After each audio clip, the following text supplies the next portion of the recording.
Hello hero, it's Lucy Lannon. It's good to see you. You've seen the title, so at this stage you know more about today's reading than I do, since I speak to you from the recent alternate past. This is a general, timeless one, ideally designed for quite a large audience, so we won't get as specific as we would in a private booking, link down below. If most of what I'm saying feels like an answer to a question you've been living, take those tidbits with you and let a fellow traveller excavate the rest. If it's not your reading, there are playlists on my channel hub to randomise finding something else. Whilst it's true that a broken clock is right twice a day, I'm not sure that same clock is right 10 times within the hour. So trust yourself, above all, to know what's useful for you and what makes you feel more empowered for hearing it, no matter what your beliefs.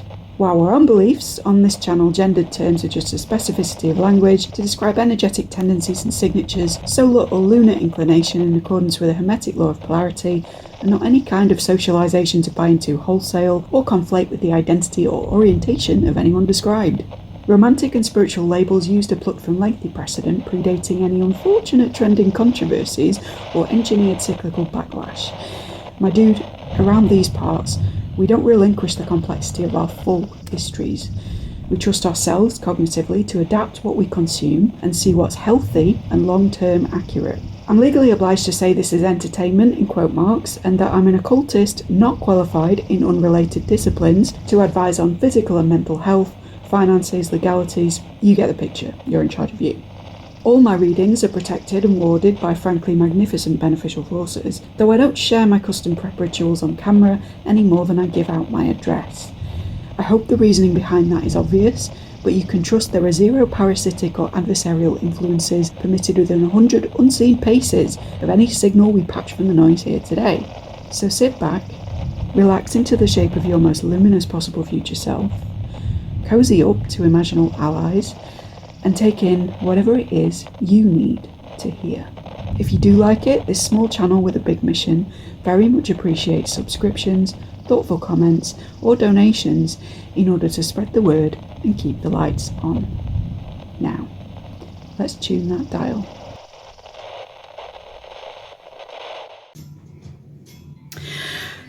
Okay, Chucky Egg, there's a few things.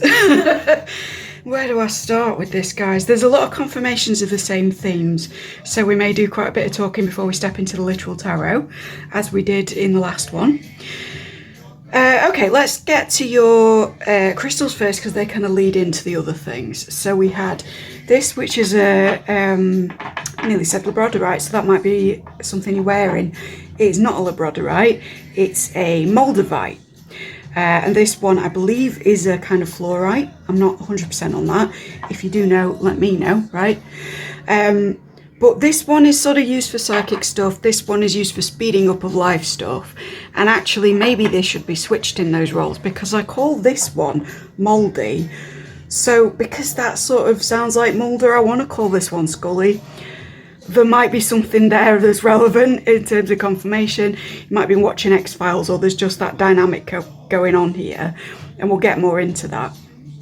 Then we're using Jean's ring, or Jean's helping us along today. This is a family friend that passed away and left me various little delightful things. She's someone I used to paint with, that also used to babysit me and things like that. Classic artist cat lady, absolutely wonderful human being, pristine Sagittarian, and she just likes joining in and getting chatty, so hopefully we'll get some messages from Jean today. We are also harking back to childhood in that I have reserved these watercolours for the kind of spicy portion of the reading later.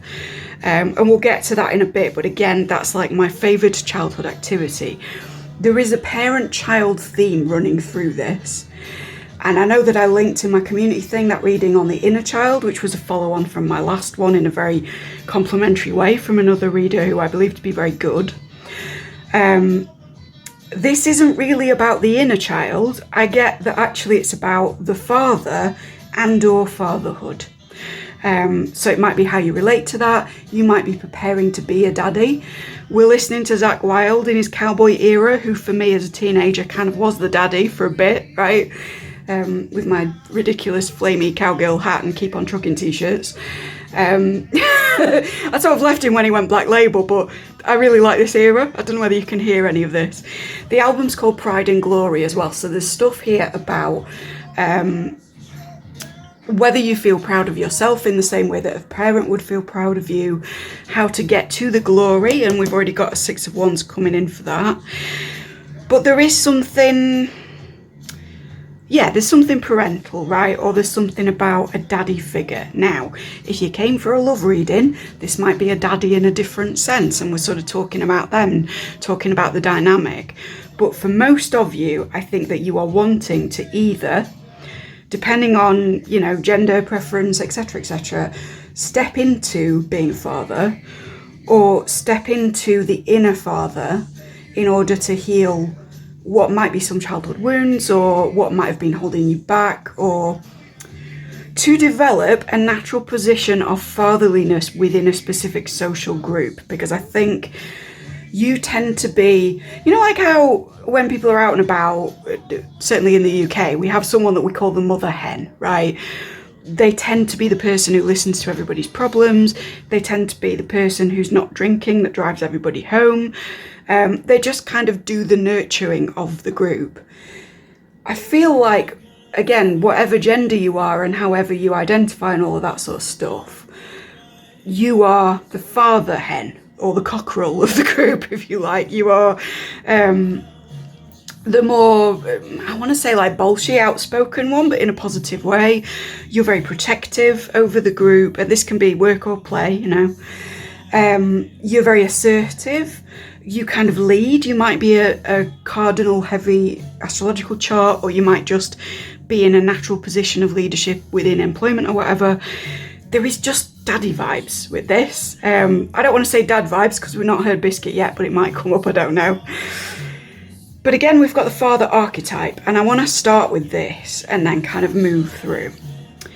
Talent for creating and supporting life, and a positive guiding light within a tribal unit. That last bit is what I'm mainly referring to. So again, this could be in a relationship, it could be in a friendship group, it could be in a workplace environment, or it could be within a literal family, or all of those things, because you might just naturally slip into being father. And I think that that's something worth examination, not least because if these cards are correct about your present day situation, you might have taken a step back from that role in order to analyse, consciously or subconsciously, why it is that you do that, why it is that you lead in that particular way, at that particular end of that spectrum of polarity. And again, refer to the intro, but we are referring to a spectrum, and we are talking about energies, not sex stereotypes or, you know, newer gender stereotypes even. Like, we're not on about those kinds of expression. We're on about the person within a group who takes charge and makes sure that other people are set and sorted and protected and nurtured in a different way, in a more kind of commanding, more, it's more God the Father than it is Mary, you know, or it's more Odin than it is Freya, or I'm trying to think of like other examples. It's more Zeus than it is Venus, even if this is a love read, right? Zeus being an interesting example of a more troubled daddy figure, Jupiter, if you will, the more astrologically minded amongst you. But there's that, we're at that end, right? So we're at Fox Mulder instead of Dana Scully, if that's a better framework for where you're at. And if none of those things make sense to you, that's okay too. We're just talking, you tend to step in for the group in a certain way, and we're going to look into it, right? For the last few days, non-stop, you know, I always have an earworm that I kind of come with, right? And it tends to be a message for you, and that's why I can't get it out. I had the theme from Baywatch, which I've been singing unabashedly around my flat with all harmonies. But I will spare you today from that particular serenade. That's for trusteds only. And I ended up looking up the lyrics because it started out because my friend was making something that involved like a Baywatch Photoshop thing that was funny. And then we were sort of joking about it and singing it to each other, and then it just kept going. And I was like, can I get rid of this? Maybe ever. And Spirit's answer was no, because there's something in it, right? Look it up. So I will link, if I can, the full theme from Baywatch down in the comments. And if you haven't heard it in full, it's an absolute banger, right? I can't explain why, but it is. And the lyrics that drew me initially, although all of it may be relevant to this, is, I'll be ready, brackets, I'll be ready. Never you fear, no, don't you fear. I'll be ready, forever and always, I'm always here, right? I think in combination with the fact that Jean is present, the fact that I've got my watercolours out, some of the guided stuff today in my own life, and indeed the song that's on right now, there is a duality to this fatherhood thing, not in terms of its character, but in terms of like, yes, you're the daddy, or this person is the daddy, but also there is something masculine spirit present that has your back and is always here forever and always, and helps you in the fear realm. Now, for some of you, because of recent life circumstances, this may not be like a traditional spirit guide or angel or anything like that, so much as something that you've kind of thought up yourself, like I want to say like an imaginary friend, which is sometimes how guides present when you're a little younger, and you'll know the difference from the kinds of stuff they say and how much you know at that age, etc. But there's like an energy here of maybe you invented a masculine figure that's around you when you're having a fearful time, or maybe you're tapping into your inner masculine at points where you are fearful in order to embody something different, whether that's changing your posture, whether that's taking the advice of a fictional character. The imagery I'm getting is, I think it's in High Fidelity, when Bruce Springsteen is like in his room just chatting to him about his life, and he's like, thanks Bruce, you know, that's really good advice. But it's also come up for me in sort of life circumstances this week of like intentionally using characters and archetypes and stuff that feel like a very far away version of oneself in order to tap into a particular energy that may have the chutzpah to do something that you can't, or may have momentum where you feel you lack it, or specifically in this case, may have fewer fears than you do and more courage, right? So for some of you, you've been having an imaginary friend that is functional in terms of like interaction from spirit through that particular thing, but is also like a conscious thing that you think about. For others of you, you're having an imaginary conversation with a twin flame, which I believe energetically they can always pick up on, right? From my on-off relationships over the years with mine, and you know, the times that they always come back, it's like when I've been saying certain things and doing the growth work. But more important than that is that this conversation is helping you to work through your fears around that dynamic, around that relationship, and perhaps process some of the potentialities for your in real life conversations. You know, if you're one of these people that sort of speaks in terms of the 5D and the 3D, perhaps you've been having conversations that you feel take place on the 5D in order to rehearse for the 3D when those energies manifest into something more concrete. So there's that. But then also the third option is that this is just literally a masculine presence you've been working with, be that deific, angelic, demonic, ancestral, fae, you know, whatever it is that you work with, you do you, boo. No judgment on this channel for whatever pantheon you're in, but there's something male here that is taking part in the reading, and at the very least assuring you that you don't need to fear what it is that's kind of been on your mind, maybe holding you back, or that in stepping into this role, there are certain fears that need to be confronted, and the best way to do it is through that masculine, let's call it an entity, right? So again, I mean, for many of you that will be Jesus, right? For some others, it'll be Satan. I'm not picking a side here, I'm just delivering a telegram, all right? Okay, let's move forward. Please don't pick sides in the comments either. I want this to be a safe space for everybody practicing everything, because we all need guidance. And indeed, if you do believe in God, you believe that people will be steered back to God by what they take in. No? Anyway, I just feel the need to say that because I'm getting more of... gratefully, I'm receiving more subscribers. Thank you very kindly. But I'm also getting more of those from parts of the world that are... by and large Christian, so I feel the need to sort of say, let's all be considerate of each other, like Jesus. Okay, so, Destroyer. Releasing what is potentially destructive and preparing for a new life. This will hit particularly hard for those of you mentally preparing for fatherhood, whether or not you're already in a relationship that facilitates that.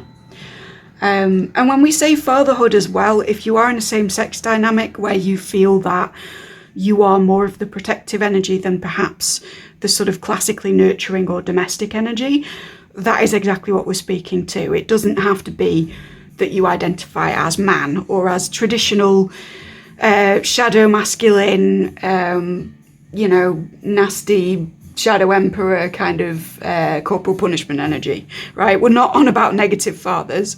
We're on about you stepping into a particular role. And in order to do that, there is a releasing process. There is, you're not so much stepping into leadership by consciously saying, I let this go and I do this and I pronounce this way and this is the ceremony. It's more like there are some things that you know unrelatedly that you've had to let go of. And in doing that, it will be easy to just naturally be in this mode in a bigger way than you have done and in a safer way than you have done, because we have talked already about fears, about safety, and that will come up in a minute as well. The song that's on is Granddaddy, so that may be relevant in terms of your presence, right, your masculine presence, but it's the town I'm living in now, or the town where I live now. I can't remember this playlist link in the description, right, or in the comments. I heard this particular album and this particular song at a time where I'd just moved towns for a number of reasons, but one of which kind of fell through in a very traumatizing or re-traumatizing way, should I say. And I was looking around my town thinking that I still loved it, thinking that I still resonated with where I was, even though the lyrics of the song are very much about being in a place and being frustrated and needing to move on. All of those things together make me feel that you might be in a transition space in terms of where you literally live. Perhaps because of a relationship, or in part because of a relationship. For me it was a few other things as well. All that, part of what you might need to let go in order to move forward in this fatherly energy is actually a location basis. So at one end we're talking you need to move out of the place you literally live in, maybe even with parents, right? At the other, we're just saying that in this group dynamic of where you are what I'll call father hen, right? And hello to the chicken owner in the group, love you lots. I'm still excited by that. It's like wherever this group meet, wherever you are that figure, that might be a place that you need to let go. So if it's a club, it's worth some thought on that. Or if it's that you tend to interact digitally and you used to do it in person, you might want to kind of organise something where it's a more in-person thing. Something like that. There's a mode of the ground that you're on changing. And in the Destroyer, we see this volcano, right? It's like literal earth erupting into something new, which can be devastating for anything that was super attached to being on that earth, right? Plants, trees, animals, people. But is very reinvigorating for the land, for the overall spirit cycle, for the overall re-emergence of something new. Again, you might relate to the last reading that I posted, and you also might relate to the inner child reading by someone else that I linked in community. But there's just something happening in terms of where you are, in a very literal sense, that is part of what you're letting go of.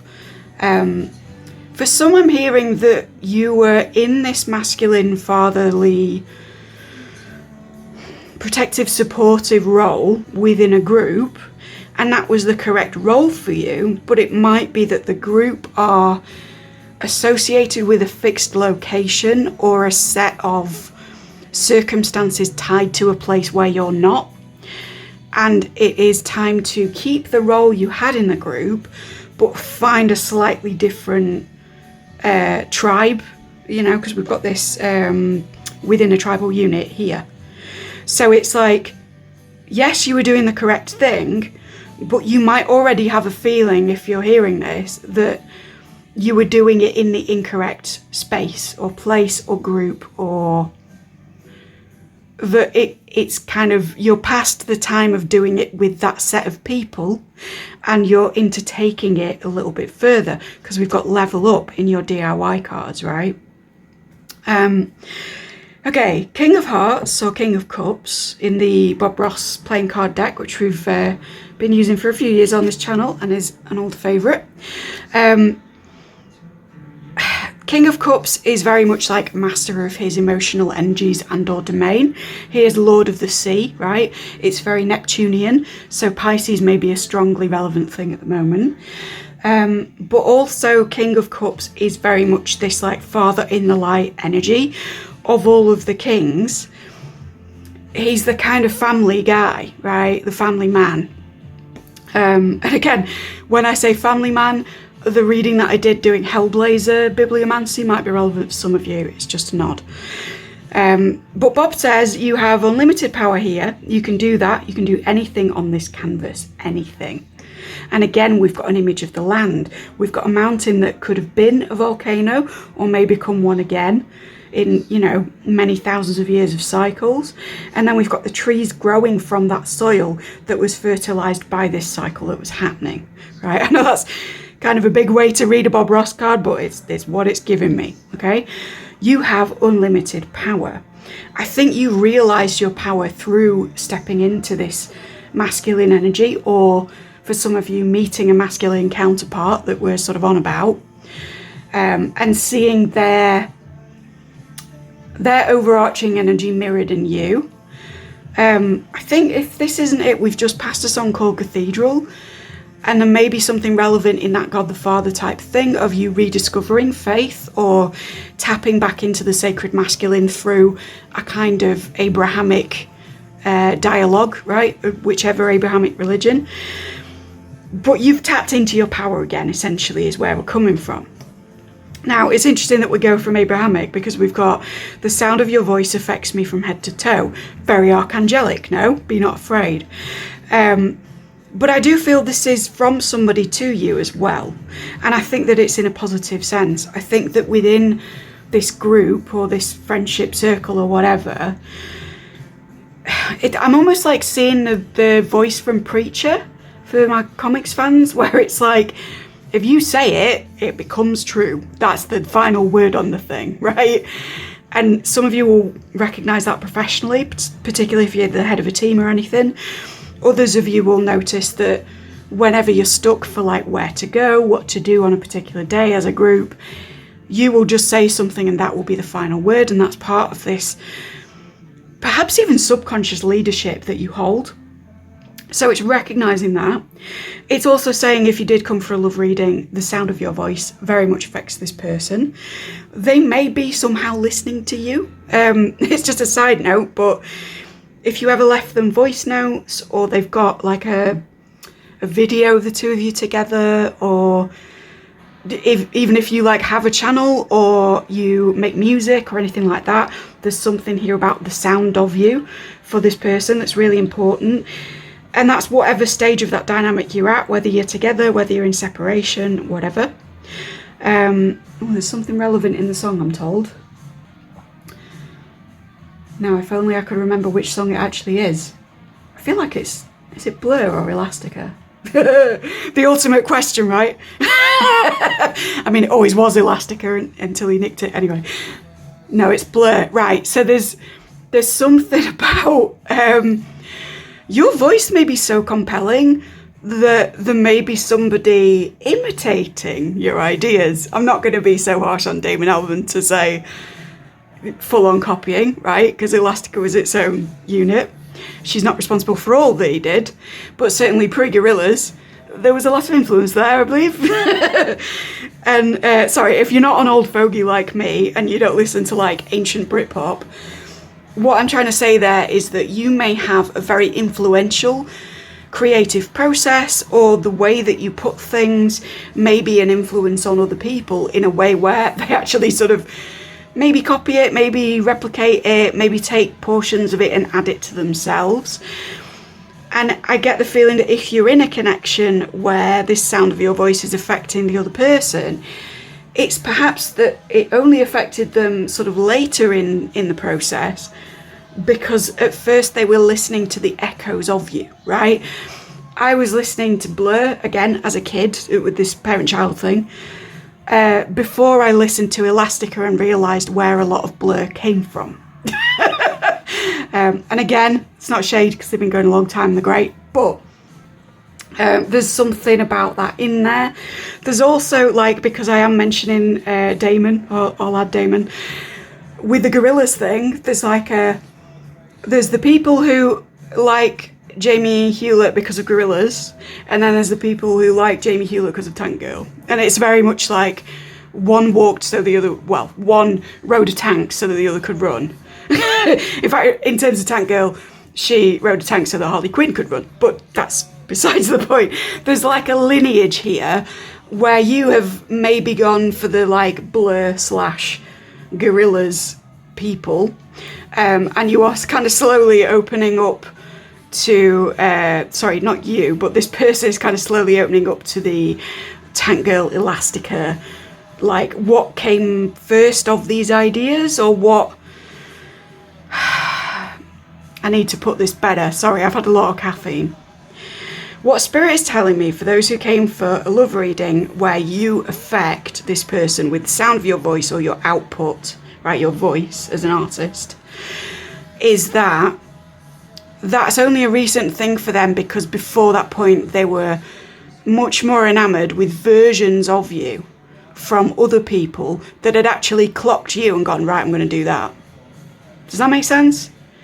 And again, I think that speaks to leadership. It speaks to naturally falling into this fatherly energy, that sometimes that means that other people within the pack, and I don't want to reduce us to alpha and beta and all that incel shenanigans, but there may be a pack dynamic where some people sometimes, to assert their own position, might try to emulate the person who is a very clear and natural leader within a group. And I think that might be something you've experienced. I'm sorry, that was a long way to get to that. I may cut some of that, I may not. Okay.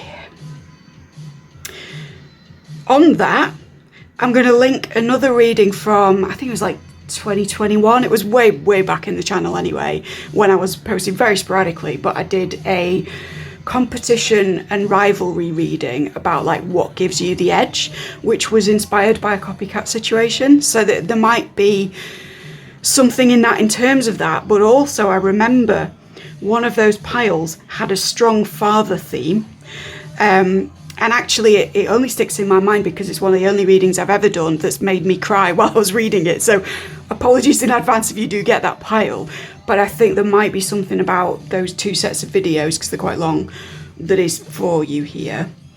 Okay, let's move faster. We're in love, it's never too fast, and we've already picked up the pace with this kind of 80s style music. I do think that momentum is building for you with this stuff. We've got a Wheel of Fortune, things are turning, you know, the tide is kind of going out on this King of Cups energy, and you're being asked to take the spirit of the ocean onto the land, or the spirit of the emotionality, the family dynamic, the deep intuition, the kind of Neptunian boundarylessness of a Piscean energy into a more practical scenario, back to the people, if you will. It's like someone descending from the mount with the tablet and being like, right, I'm here. And again, I don't want to put you in that kind of a, I don't want to raise you to that kind of position ego-wise, but I am saying that if you know you have a message to give, if you know the sound of your voice affects a lot of people, we're coming faster and faster to the time where that's going to be really relevant, and you actually have to kind of speak in a very conscious way, not just in the easy way that you have been doing of like, oh, I always fall into this, right? There may be a process of literal travel in order to communicate with a particular group or play music for them or do something. Some of you might be voice actors or something like that, but there's something about that of like, let your voice affect people because the tide is going out. I'd rather wear my life inside out. Okay, so there may be some anxiety around this. Also, this song was given to me by somebody with great taste in music, and hello if you're watching. But someone who felt a little bit inside out maybe at the time that they sent me the song. And this song kind of helped both of us actually to regain control, again, to step back into that masculine, to change our posture, to be more productive in the moment. And we were kind of both in parallel modes of like going straight into power bot, right? Doing stuff around the house really quickly, feeling really confident. Like it sort of clicked us back in the way that we examined with the imaginary friend thing earlier. But there's also like the inside out feeling we will come to, because I'm hearing you on that. I need to be able to trust you as well as love you. This is for all of you really, but particularly for those who want to be in a fatherly dynamic in a relationship. There's something coming through about like, in order for your child to trust you, you need to trust yourself. In order for your partner to trust you, you need to trust yourself. And in order for a child to trust both of you, you need to be very aware of all of those factors, right? Trust is huge in this. I'm surprised we haven't had the trust stone. There is love here, right? Whether it's a partnership, whether it's a friendship group, whether it's a work team, even if that love is very much like, I love the way you get things done, there is a lot of that energy of like, oh, this is great, we really appreciate you being here. But also, if you ever feel burdened by that appreciation in any way, or you feel like it's a sort of pedestal or a lot to ask of you professionally, or whatever it is, know that shouldn't turn you into an untrustworthy person, right? We're going to speak about this again in a minute, or probably in a few seconds, but it's kind of like you need to be able to manage not just the energy of being the king, being the daddy, being the leader, but also the energy of knowing when to step back from that position in order to let people play out their own stuff when your energy would be better given to something else or to yourself, right? So there is a skill within that daddy energy, and particularly within king energy, because you've got a whole kingdom to run, of like, what is your problem and what is not? What is the known threshold beyond which you're like, and I can delegate from here, or I can, you know, even if someone's in distress or whatever it is, I can say, from this point, this is something that you need to figure out and come back to me, right? And that is really, really difficult. And I know that that might be a component of whatever it is that you need to let go, right? Because speaking from experience as a cardinal dominant chart, at least when I'm in my right mind and when I've done the shadow work, I do fall into natural leadership in a similar way to this, maybe not the same because I'm more motherly. But there comes a point then that is a beacon for other people, and you need to have a threshold for when you take back your own resources, when you conserve your own energy, when you, plain and simple, have a rest, right? And decide that actually the people kind of coming to you on whatever it is are capable of doing work that you have already done in terms of like your self-work, and that you trust them to get on with it in order that you don't cross your own boundaries so they can trust you. Because the flip of that coin, right, if you were to not erect those kinds of boundaries, if you were to not have a limit on how much you are a fatherly figure or how much you do within a group, and we're not talking literal fatherhood here so much as group dynamics and work dynamics for this bit, right? But if you don't have a limit with that, then what happens is that you go beyond your own energetic threshold. You go beyond what it is that you wanted to do. You go beyond what it is that's actually good for the people around you to do themselves. And that leads overall to resentment from you, a position of you being an enabler for those people's issues if they're not willing to solve them themselves, because daddy will do it, right? And that's, literally, financially, emotionally, you name it. There's also burnout. That's a massive risk, particularly if you're an energy worker. By God, if you read tarot or do magic or anything like that, this is really, really relevant to what you do. You have to have an end of day with the people that you're working with in order to keep doing the work. And that's not me saying be selfish. That's me saying Spirit requires this of you, because otherwise you can't keep on going. You will literally not be able to function in a magical capacity if you don't have those set limits and an out of hours message and, a kind of threshold beyond which you won't go too personal with your own details, or you won't read for somebody who may be better getting help from, for instance, mental health support, financial support, health professionals, any of the stuff that is in my kind of disclaimer at the beginning that I say I'm not qualified in this. That's the kind of areas we're talking about, where don't feel that because somebody comes to you and you are daddy that you have to go beyond those things. And if you are, very femme identified and I'm calling you daddy, again, I'm not meaning to be offensive here. It's literally just energy polarity. We're in solar here. A lot of my readings are very lunar. But at the moment, we're action oriented. So I'm talking about that, right? So we can see that if you can't trust yourself to have a cutoff point, other people can't trust you to be a good father. Now, I say that knowing that for some of you, that was actually the dynamic at home growing up, whether or not it was with a biological father, whether you were adopted, foster care, whatever your situation and setup, there may have been a masculine for you who was very damaging, who was a bit of a destroyer within your own childhood, who perhaps inspired you to take up this mantle of the fatherly energy in adulthood and do it better. But the thing that I'm getting from Spirit on that is that perhaps this person, I don't want to say failed, but perhaps in the areas where they were flawed, part of that was that they didn't have a threshold where they could say no. So if you don't see that playing out at home, perhaps in their work life, they were very much like everything to everybody ever, and there was no getting away from that.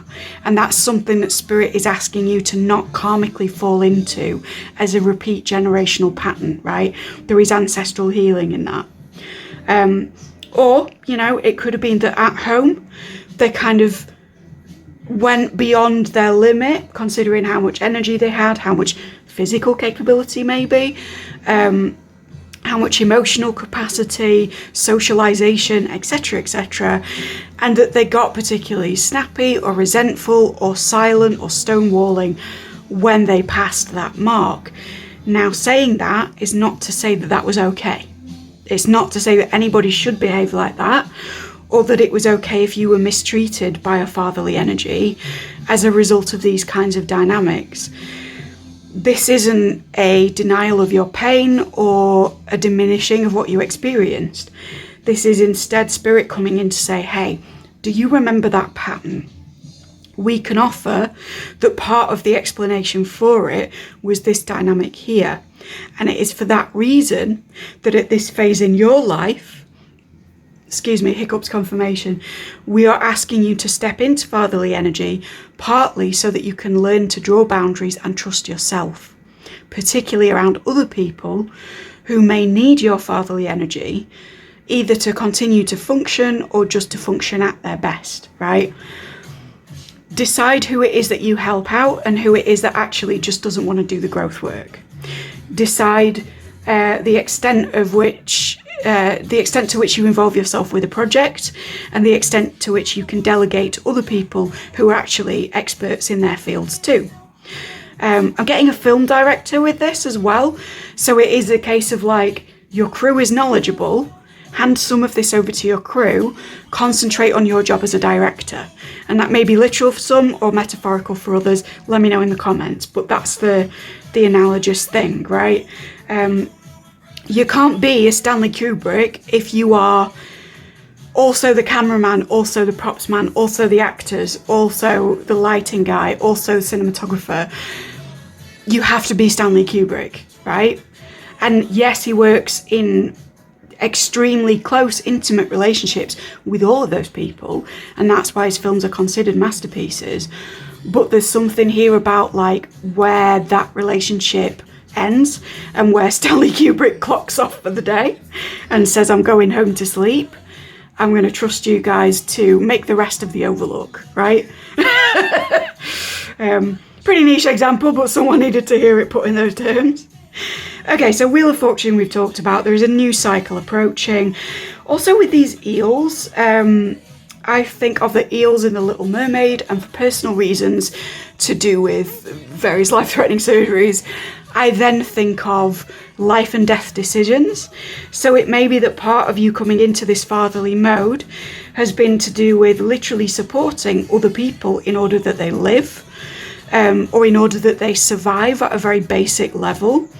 Again, that's in a lot of different kind of ways, whether that's emotionally sustaining an extremely unwell person, whether that's giving most of your income to somebody who doesn't have their own or doesn't try to have their own in some cases, or whether it's in a literal sense of you being part of like an emergency response team, or I'm thinking paramedics, that kind of stuff. Again, it won't be for all of you, but for some of you that is like, you feel like the emergency response from the universe, and you may therefore have even more of a struggle with this sense of like managing your own limits enough to be a trustworthy and sustainable energy for others and for yourself, because you're important too. It's very trite for somebody like me who works from home in quite a cushy way to recommend self-care to people who are in those extremely urgent situations. But in a way, it's even more important then, right? If you are literally dealing with life and death, whether it's of a child or of another adult person, it can be extremely difficult to know when it is that you absolutely must sleep, when it is that you absolutely must clock off, when it is that you have come down to the bottom of your emergency fund and you absolutely cannot give that person anymore without jeopardizing that whole dynamic, right? Those of you who are in like a sugar daddy thing, that's important for you to hear, right? There's something here like that. And again, general reading, hopefully large audience. Please like, subscribe, ding the dong, thank you kindly. But it will differ as to who needs to hear which bit. So I apologize for the waffle. Waffles may be relevant. I don't know why. I'm seeing like, again, daddy energy. I'm seeing Ron Swanson at the Waffle House, like having his full day of breakfast food that he needs in order to function as a kind of low-level politician type. That may be like what you need for some of you, is like a day in the Waffle House. I'm not sure where that's going with that, but some of you needed it. Okay, so 4 of Pentacles with the Moon reversed and 8 of Pentacles in reverse is telling me a really specific story, which again feeds back into this. My feeling is that perhaps you were this father figure within a particular group. For some of you, I'm hearing within a particular polycule or a work environment or whatever it is, right? And that group became unstable, which is Moon reversed. We've got an unstable energy kind of coming into an equilibrium somehow, but it's not through everybody doing the right thing. It's not through all the component parts coming together kind of correctly, right? Also, there may have been like a stonewalling or a silence, because you'll notice the music has clicked off. I will see to that in a minute, but there's something where I think you were in this role and then you withdrew deliberately. Maybe for some of you that was to see the people who used to be reliant upon you in an unhealthy way go off and see to themselves and kind of run around like headless chickens, again with the chicken imagery, and to sit back and discern, okay, who of these people or who of these co-workers or whatever can actually do without my help, can actually survive, and to what extent should I step in to help the others, or to what extent is it actually not my problem? So in an interpersonal dynamic, this may be that you had several friends that were reliant upon you in unhealthy ways, and you step back from those friendships with the feeling that actually the friends who equally will give something back to sustain you and will be in an equilibrium, a fair exchange, a flow of money and love that we speak about with this card, those are the ones who will kind of survive pretty well when you step back, right? Because if you're capable of managing your own life, then you're also capable of giving to another person. And it may be that part of this destroyer thing, like some of the people to fall away in your current reality or before you take this next step, are people that you step back from a little while who actually didn't cope without you, who demonstrated not just a reliance upon you, because that's not always a terrible thing, but also an active resentment that you were no longer in that space for them. And that can sometimes be a really useful feedback, particularly in more kind of karmic dynamics of like, who is here for you long term in the spiritual sense?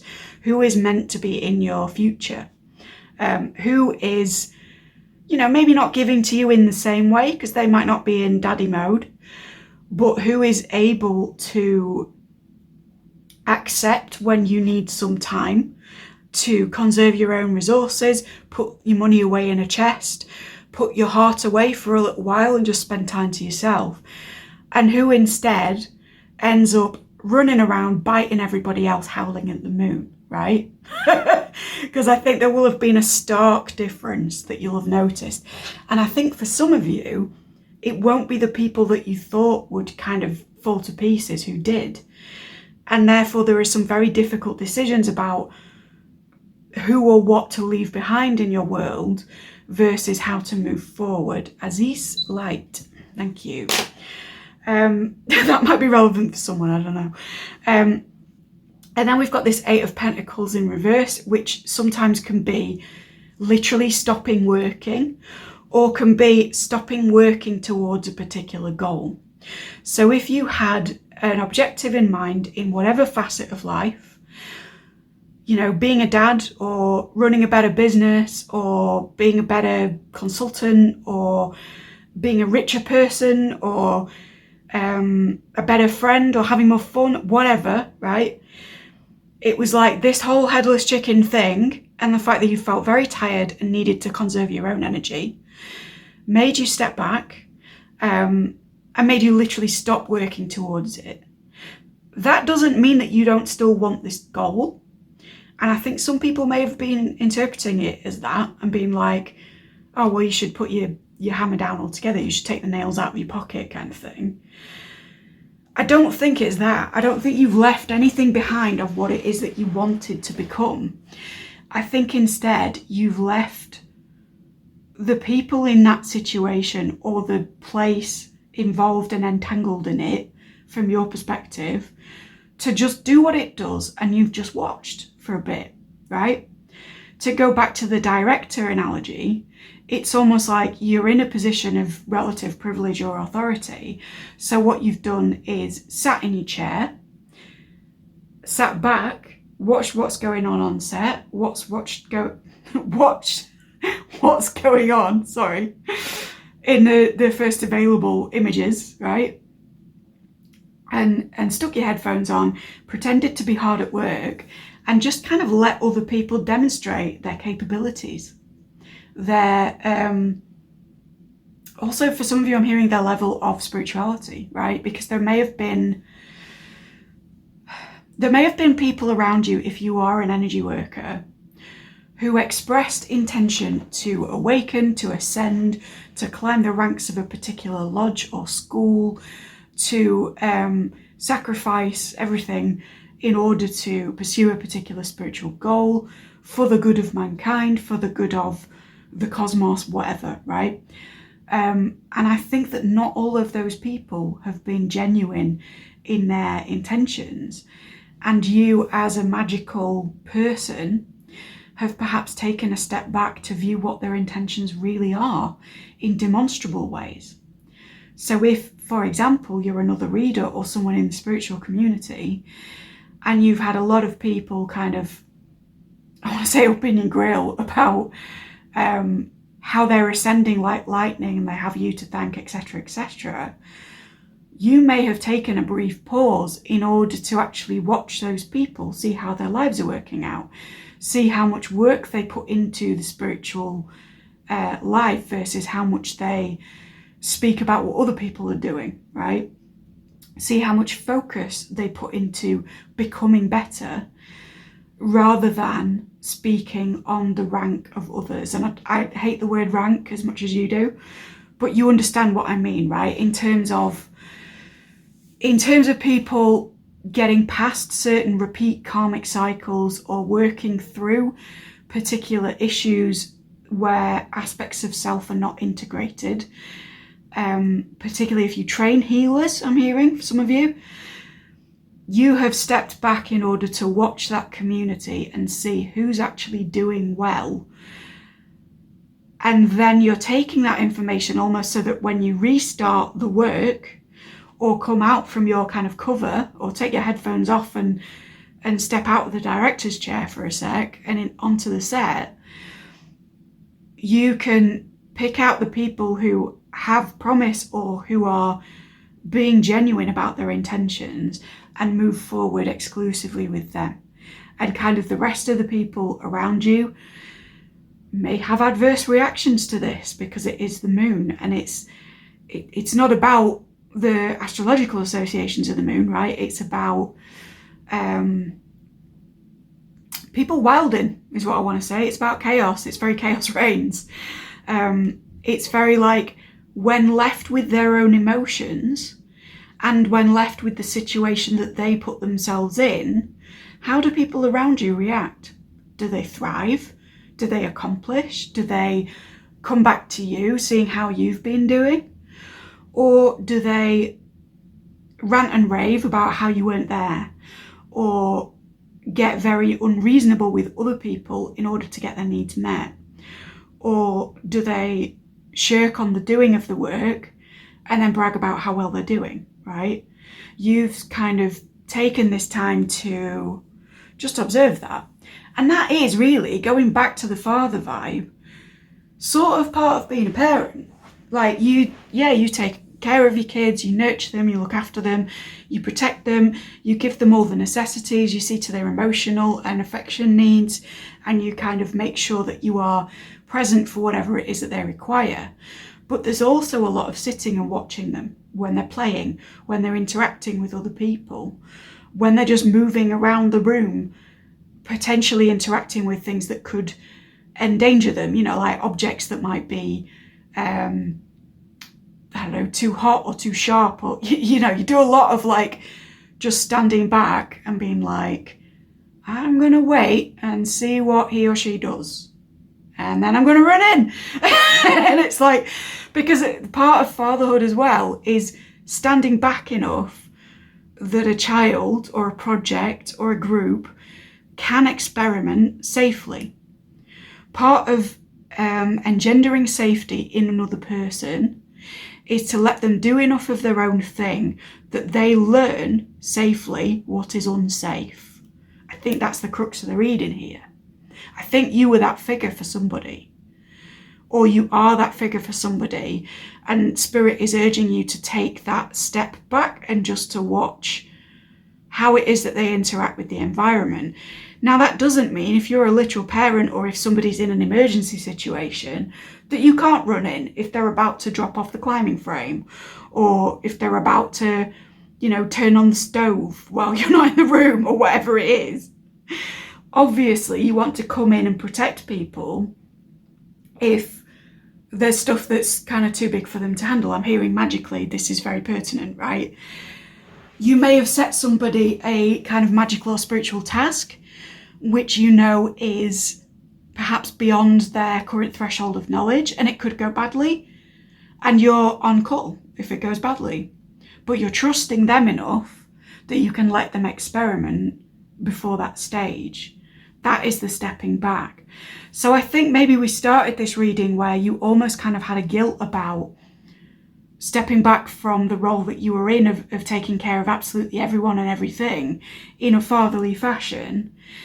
And now we're going into territory where you're realizing that having some of the time off is not just self-preserving. It doesn't just allow the group to trust you more because you trust yourself. It's also part of taking care of somebody. It's part of nurturing them. It's giving them the freedom to be spontaneous and explore some stuff and maybe even fuck up, right? The most adventurous adults are the kids who got skinned knees, right?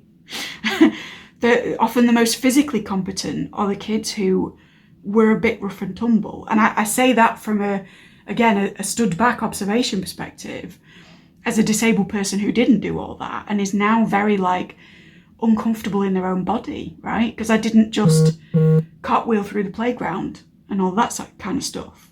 So there is a process here of understanding that stepping in for other people sometimes means stepping back for them as well, and letting their actions speak to you about what the appropriate next stage is. Now, for my manifestors, with this Six of Wands, I think part of this stepping back or part of this stopping the work altogether, whether that's a literal sabbatical or more metaphorical, was so that you could imagine what is off the board from this tarot, right? This figure is looking away from the reading off to other decks that I've got laid out on the table over here for personal readings. So this to me is like you daydreaming about something beyond the scope of what we've just talked about by taking some time out. And again, law of assumption, law of attraction, magical schools, etc. Even people who pray a lot, that will all be relevant in that sense as well. But if that's not exactly where you're coming from, this is just a point of reflection from you saying, okay, so I'm recognizing that I do this.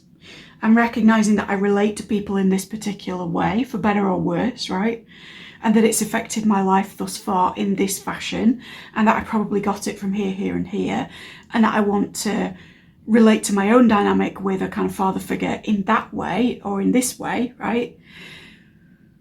But I'm taking all of that and sort of bringing it into the central question of the reading, which is, what does successful fatherhood and or success as a concept mean to you now? If you were the best dad in the world, you know, what would that look like? What does it mean?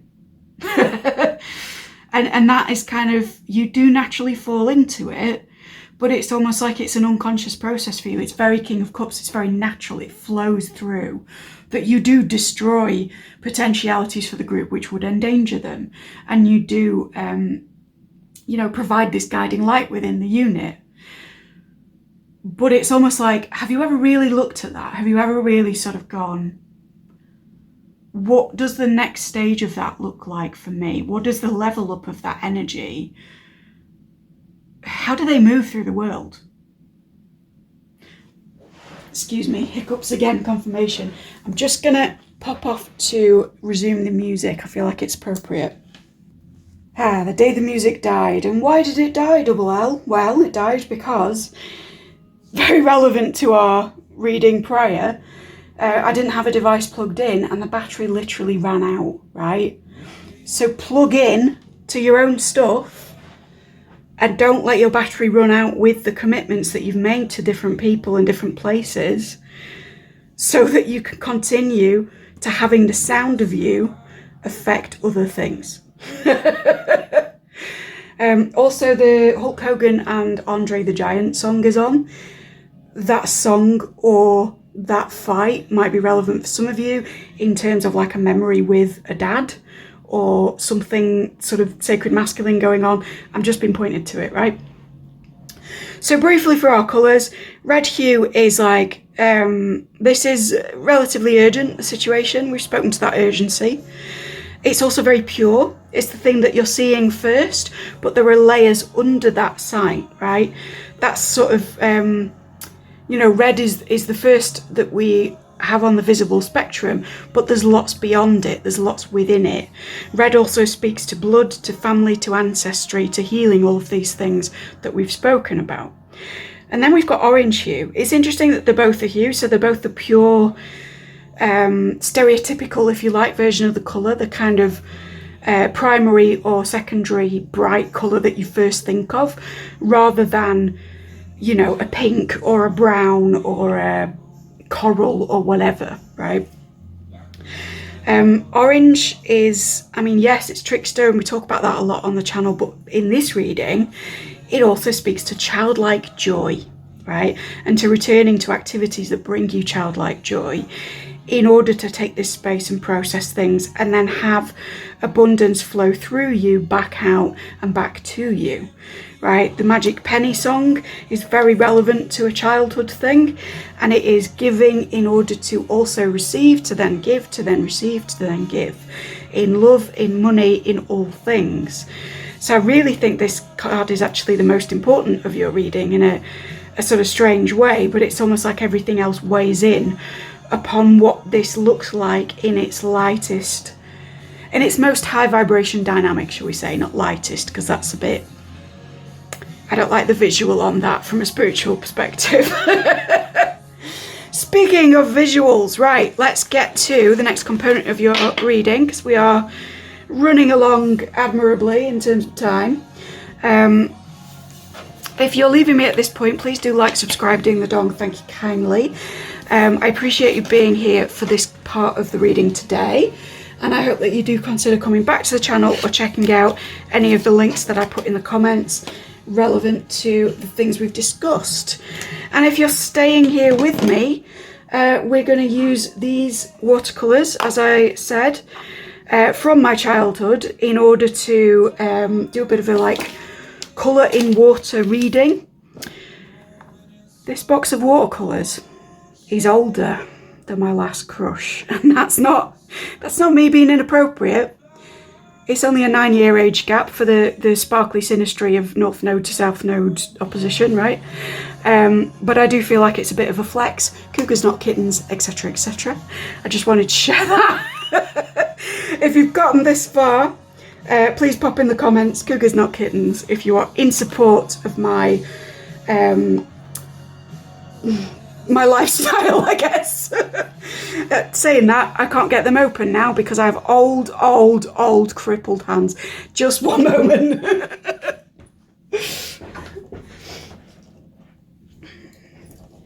I mean, like, yeah, double L, it's all right banging somebody 9 years younger, but also, like, you need to be able to function and get jars open by yourself, etc., right? Daddy energy for me too.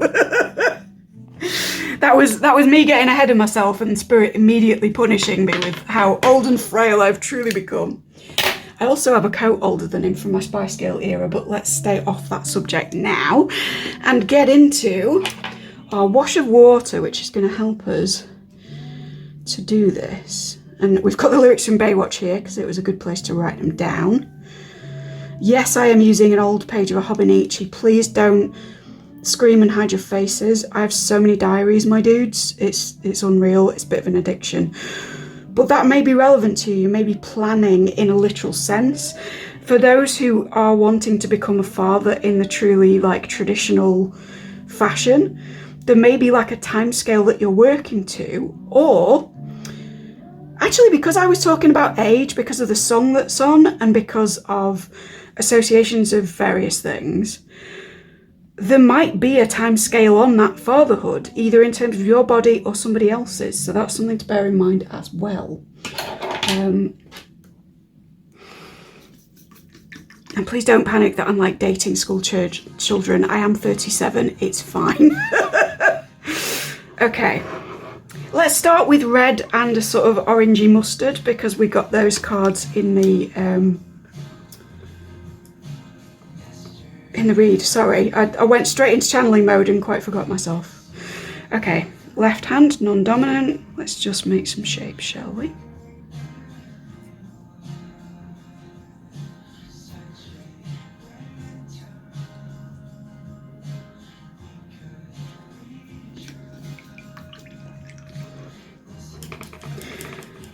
I do hope I don't get a copyright warning for this, because I've really enjoyed just listening to bits of the songs in between.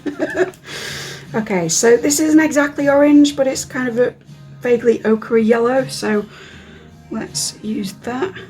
Actually, in this light it's pretty orange.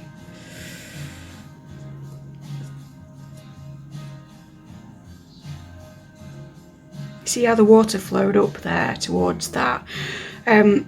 If you were in a love reading, or if you are planning for a family, there is a level of attraction. There's also like a bit of I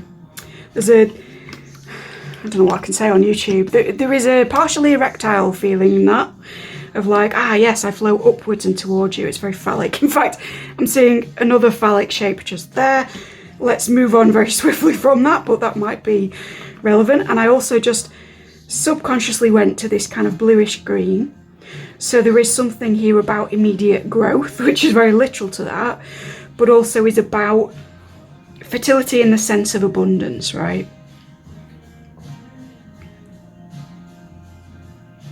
It's also like a very foresty colour. Some of you might be in forestry, or you might know I know at least one of you that might be watching knows a tree surgeon. And she's damn good with a chainsaw herself. Hello, love you if you are watching. There's something about forests, forestry, conservation in that sense. And now I've gone to blue, so we're going a bit deeper. Ooh. And the brush has been taken over. I'm going to barely hold it and just see what...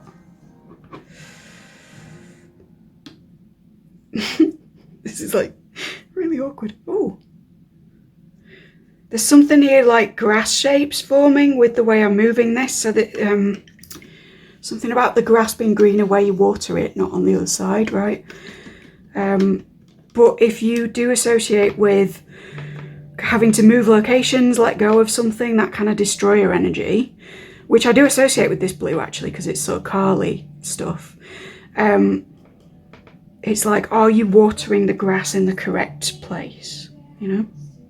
Are you growing the projects that will most benefit not just you, but the family that you are fathering?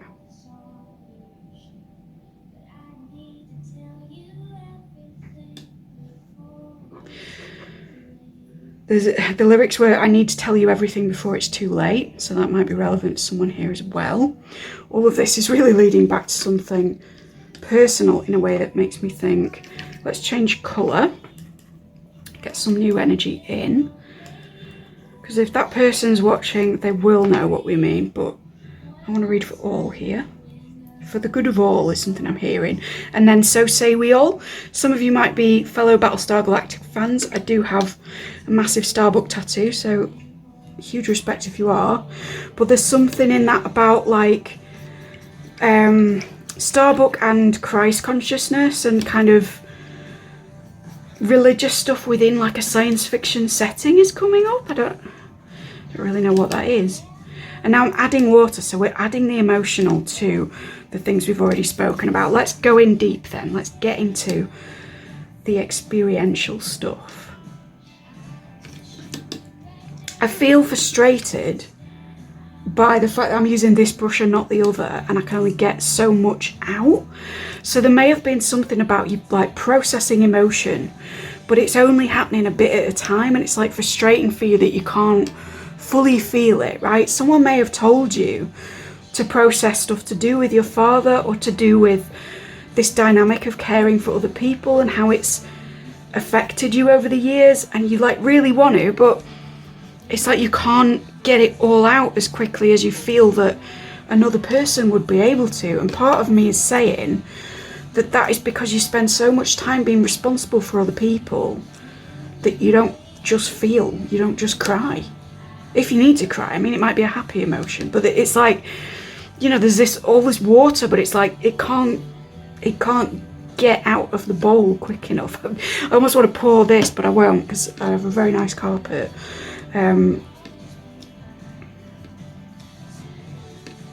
Which I am grateful for. I just felt the need to say that to Spirit, I'm not sure why.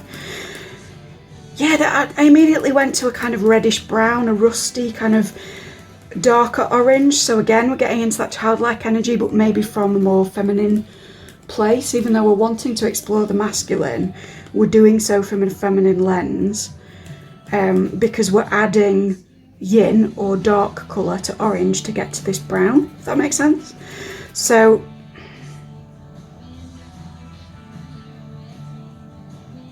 and I'm okay, that arc that I made, it makes me think of like the fact that I've seen loads of rainbows recently, and I'm hearing bright brown, which is a quote from like a comedian that I enjoy, but also what is it? It's the Half Man Biscuit song, Half Man Half Biscuit, sorry, National Shite Day, where he says something like, overhead a rainbow appears in black and white. You might feel like, you know, there's all this promise of colour and vividness and covenant and kind of stuff returned to you, union maybe, or like a new, exciting, varied, vivid life. And what you can see with your current emotional capacity feels like a black and white image of that rainbow, and you're like, for fuck's sake, it's in black and white. I know what it is, but I can't fully see it, feel it, experience it. It's not a rainbow to me because it's in black and white. Now that may be because you feel like this is National Shite Day, as in you're having a rubbish time, but it could also be that it's like, again, speaking to this emotional capacity that you feel you've had lately. This green here is also making me think of like a recent accidental meeting that I had with someone significant. So be ready for somebody to turn up out of the blue that you haven't seen for a long time, and I think you'll know who. Like, obviously if it's a love reading, that might be particularly relevant in that sense, but it could be anyone. It could be family, friends, co-workers. It's just going to be like, oh my god, I'm doing my shopping and you're here, what do I do? So be prepared, is what I'm hearing. Let's use this needle that wanted to be part of it. This song is by Crosses, which is a Chino project that I really enjoy, but Crosses may be relevant. Again, with this sort of religious stuff within science fiction earlier, there may be some kind of Hyperion stuff going on for some of you, in terms of like that being relevant to what it is that you've been going through. And as I'm saying that, the paper is pulling for the first time. So there is something about, there's something about like cross imagery or religiosity that is pulling away that stuff that you needed to let go of. Look at this. And it's still saturated with emotion, but you'll see that the emotion isn't spilling over in an unhealthy way. Isn't that interesting? I'm going to do that again. I don't know whether I can recreate it. You might be worried about being able to recreate a particular thing or a dynamic with somebody anew, or create it for the first time, but in a way that is like you sort of imitating that initially in order to be able to do it. And as I say that, what I'm seeing from this shape that we've made in negative space is actually the baby from Eraserhead. So that again, this speaks to literal fatherhood, right? Because that was David Lynch's horror film about being a dad. Do check it out if you haven't. I can't promise you'll have an ordinary time, but it's very good. So again, it's like the newness of that position, how frightening it is. Seal. What about a seal?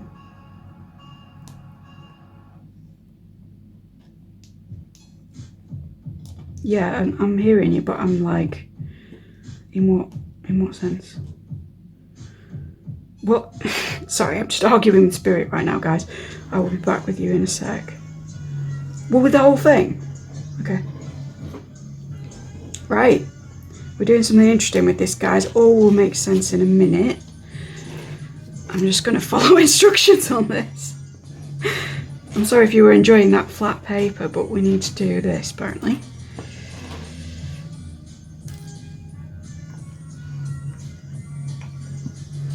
There may be something here about getting messy, about like tapping into the inner child stuff or memories of like your father by doing stuff that's literally like getting your hands dirty in the way that I'm doing now. Like finger painting type energy. And again, stuff about sexuality comes up because that is a euphemism in my circles for something else that women do when they want to experience bodily joy, shall we say. Okay, is that it? I don't see any. Hold up, guys, 2 seconds. Okay, so I'm seeing the rippers from Tank Girl, specifically at the banquet where mutant kangaroo Jack Kerouac does some beat poetry for them and plays the saxophone. If you haven't seen Tank Girl, that might be a bit much. But again, it's that vibe of speaking freely and leading a group, but allowing that group to each be themselves in a very chaotic fashion. As far as I recall, one of the kangaroos was like humping Jet Girl. Another of the kangaroos was just stood there with his arms folded, not enjoying himself at all. And Kangaroo Kerouac did not try to intervene with any of this. He just let people be. So there's something about that. If I can link the clip of that section, I will, because it's a wonder to behold. And there's green running through these ripper figures, so it's like, again, it's growth. It's letting people grow, letting people balance themselves by just allowing them to do their own thing for a bit and standing back, which confirms what we said. I'm being told I can see Aurebesh in this, and I don't know where, guys, so let me just...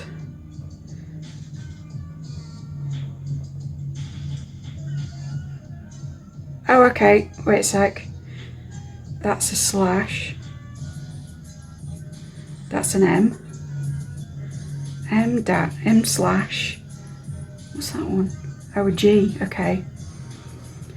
M dash G. So there may be an M or a G, or a choice between M and G, or someone with those initials involved in this somehow.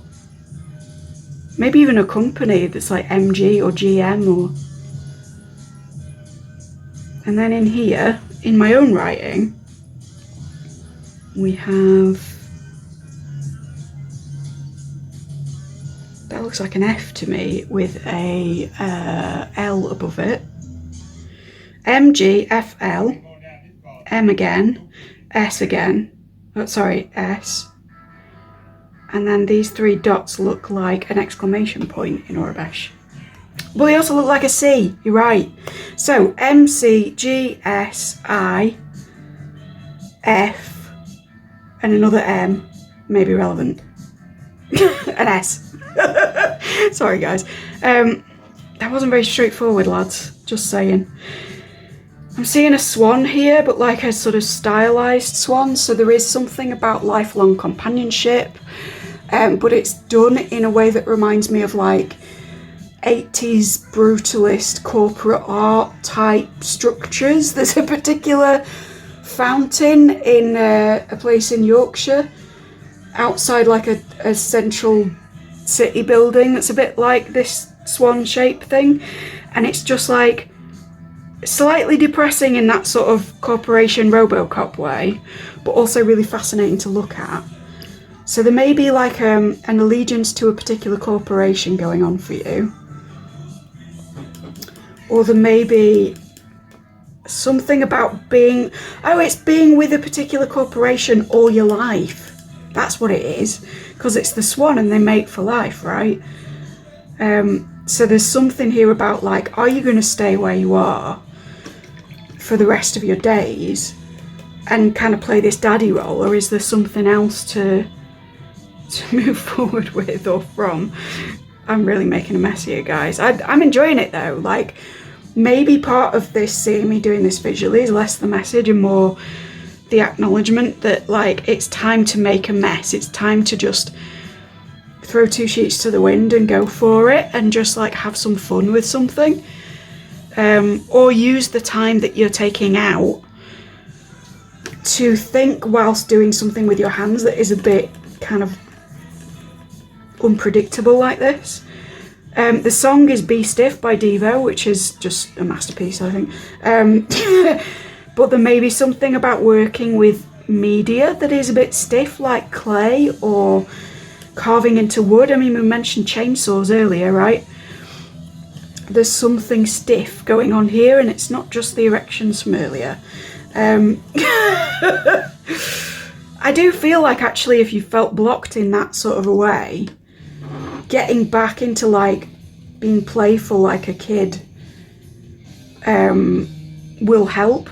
I'm also hearing Stumbling Man by Tad now, so there's like stumbling about in a sort of almost drunken way, and I always think of that noise he makes in this, that sort of barking / mild threat, weird, I don't know, it's just like an aggressive vagrancy noise. I don't know how to explain it. It's the most grunge thing I've ever heard vocally, but there's that kind of like, again, using your voice in unusual ways. If you did identify with being a singer earlier on, it makes me think of singers more like this, or like someone like Mike Patton, who uses their voice in really atypical fashion. Yeah, we're going red again. I'm painting over this bit with its opposite. So there's like a real change of tack coming in. There's something that you have to do exactly the opposite way to how you started it. But what I'm being told by Spirit is that you still know the territory. It's just that you have to actually like go for it and do it. Like, you'll notice this isn't turning green because it's over a green outline. If you're literally an artist or an illustrator, there's something about not worrying about the first coat or the draft colour and just going over it anyway because you'll clean it up later, kind of thing. Or trusting that you can show your mistakes without cleaning up. That's another kind of metaphysical truth as well. You know, you can show the pencil lines and still be a great inker.